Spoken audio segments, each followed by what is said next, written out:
Water played a role in young Abraham Lincoln's life. After moving from the Sinking Springs farm, or as we know it today, the Abraham Lincoln birthplace, the Lincoln family would move to Knob Creek. Today, the site is known as the Abraham Lincoln Boyhood Home at Knob Creek. Both places are administered by the National Park Service. The scene of Knob Creek from the 1800s is much different than we see today.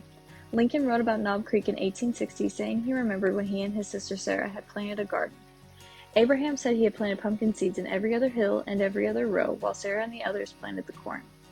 The following night, a big rain in the hills sent the water rushing into the creek. The creek flooded the fields and washed away their garden. More information about the creek comes from Austin Gullier, who was a childhood friend of Lincoln. Gullier writes, "I was soon dressed and ready to go. After my mother and I got there, Abe and I played throughout the day. While we were wandering up and down the little stream called Knob Creek, Abe said, 'Right up there,' pointing to the east.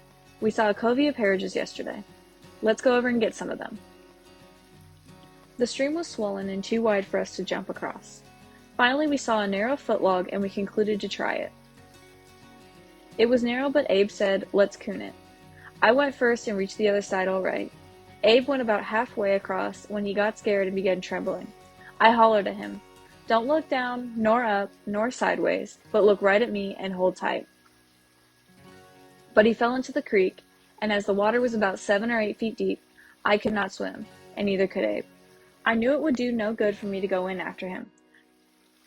So I got a stick, a long water sprout, and held it out to him. He came up, grabbed it with both hands, and I put the stick into his hands. He clung to it, and I pulled him out onto the bank, almost dead.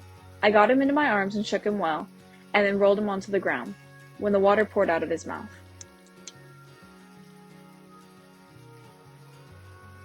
Today we can see that Knob Creek has gone dry, relying on rainwater to replenish it. Because of the drastic changes in climate, we experience hotter and longer droughts. Sinking Springs runs this risk as well. We can understand the cause of climate change through Mark Hallett. It is here. The last 8 years have been the hottest on record. According to the Intergovernmental Panel on Climate Change, or IPCC, global temperatures are estimated to rise 2.7 degrees Fahrenheit above pre-industrial levels of the early 2030s. As humans continue to burn coal, oil, and natural gas, the impacts of catastrophic heat waves, flooding, drought, crop failure, and species extinction become significantly harder for humanities to handle. With longer and hotter droughts, groundwater is just as much risk as surface water. But what is groundwater and surface water? Groundwater is fresh water that is seeped into the ground and stored in space between soil particles and rocks. This is what happens with sinking springs. The water runs down into the pit and is soaked into the ground. On the other hand, surface water runs the risk of being contaminated by disease and chemical runoff. This impacts the drinking water available to people in the area. We run the risk of contaminating our drinking water and drying out groundwater. Not only are we putting ourselves at risk, but the plants and animals around us as well.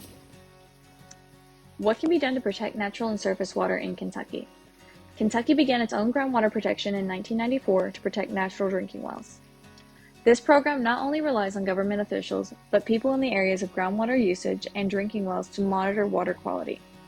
As for hotter weather and droughts, Kentucky works to monitor groundwater and surface water to be ahead of drought effects. Kentucky is working to keep our water clean and usable, but in the face of droughts is another story. As it stands right now, there aren't any preventative measures for droughts or natural waters drying up. This can be and should be rectified by reaching out to our Kentucky legislation and asking for more and better water conservation in the face of more intense and longer droughts.